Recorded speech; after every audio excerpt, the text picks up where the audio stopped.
और कंपोजिट विद्यालय, संविलियन विद्यालय चल रहे हैं, तो जो बड़ी संख्या वाले विद्यालय हैं, अब वहां पर अगर शिक्षक जो लाख सवा लाख रुपए सैलरी पा रहे हैं, अगर वो क्लर्कियल वर्क कर रहे हैं, तो वो कार्य अगर एक मृतक आश्रित कर्मचारी कर पाने में सक्षम है योग्यता से या उसकी इच्छा है, तो उससे करवाने में परहेज क्या है।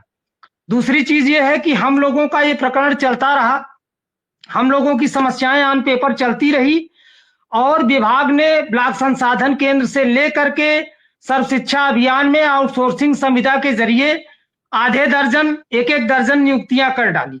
तो अगर एक अवसर था मृतक आश्रित के रूप में योग्य कर्मचारी जो थे, पढ़े लिखे दक्ष थे, उनको एक तरफ आपने बट्टे खाते में नियुक्त करके बगैर सेवाकाल नियमावली के बगैर प्रसृजित होने के छोड़ दिया है, उनको ये न, वो हम लोग मल्टीपर्पज यूज हो रहे हैं।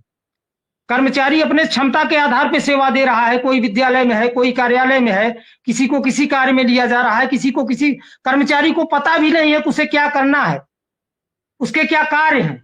तो हमारा केवल मानना ये, कहना ये है कि अभी हमारी बैठक हाल में बेसिक शिक्षा के प्रमुख सचिव जाने से पूर्व जो है सुंदरम सर के सानिध्य में हुई थी, सारे अधिकारी मौजूद थे, तो उसमें एक बात ये आई, आपने जानना चाहा कि हुआ क्या, बात आई तो उसमें जो कार्मिक और वित्त विभाग के सचिव मौजूद थे, उन्होंने ये एक आपत्ति रखी कि 6 से 7 हजार योग कर्मचारी हैं, जो हमारी मूल समस्या है, जिनको पदस्थापित किया जाना है लिखित संवर्ग में।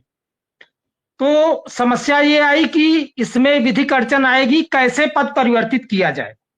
जिस संदर्भ में आपके मंच के माध्यम से मेरा स्पष्ट कहना है, मैंने मीटिंग के बाद भी शासन को और सक्षम अधिकारियों को, माननीय मुख्यमंत्री जी को पत्र प्रेषित कर दिया गया है, साक्ष्य सहित। असंख्य ऐसे प्रकरण हैं, सैकड़ों प्रत्येक सिरे में, जैसे जब तक ये ऑनलाइन व्यवस्था नहीं थी तब तक सैकड़ों ऐसे प्रकरण प्रदेश में हैं जिनमें चतुर्श्रेणी नियुक्ति के बाद जिला स्तर के अधिकारियों द्वारा जब प्रशिक्षण की व्यवस्था थी, 2 साल 3 साल 4 साल सेवा देने के बाद उसको शिक्षक के पद पर सेवा पुस्तिका परिवर्तित करके पदस्थापित कर दिया गया है। आप लोगों ने देखा, अभी उच्च न्यायालय के माध्यम से एक मामला प्रकाश में आया है, पेपर वगैरह में पढ़ा होगा। ऐसे सैकड़ों प्रकरण है जो है नियुक्तियों में व्यापक जो विसंगति हुई है, मनमानी हुई है, उसके तहत हम पद परिवर्तन की मांग कर रहे हैं और पद परिवर्तित किए गए हैं। अधिकारियों के मामले सारे संज्ञान में है। तो हमारा कहना केवल इतना है कि जो वाजिब है, जो योग्य कर्मचारी हैं, हमारी जो नियुक्तियां की गई हैं, हमको बट्टे खाते में न रखते हुए योग्य पटल पर समायोजित करने की कृपा करें। विभाग का बहुत आभार होगा, हम कार्य दे पाने के लिए पूरी तरीके से तत्पर हैं। बड़ी संख्या वाले जो विद्यालय हैं, कार्यालय स्तर पर जो भी आवश्यकता उनको महसूस हो रही है, वहां पर हमको समायोजित करके हमसे कार्य लें। चलिए, बिल्कुल। हमारे साथ शिव कुमार शुक्ला जी भी आ गए। शुक्ला जी, हमारे साथ विजय बंधु जी हैं, और आज हमने कहा है कि बंधु जी अब साथ चाहिए, अब बातों की बात नहीं चाहिए, अब खुल के साथ चाहिए, और सड़क पर कंधे से कंधा मिलाकर चाहिए।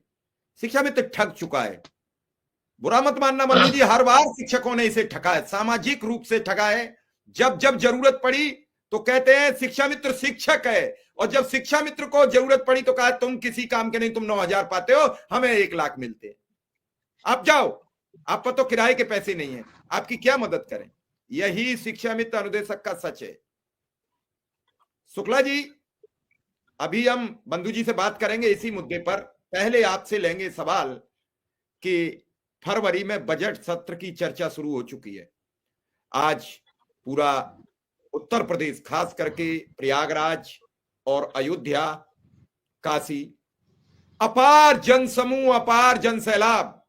मैं अपने सभी दर्शकों से यह अनुरोध करूंगा, अगर आप कल और बसंत पंचमी में प्रयागराज जाने का मन बना रहे हैं तो कृपया ना जाएं, घर बैठें।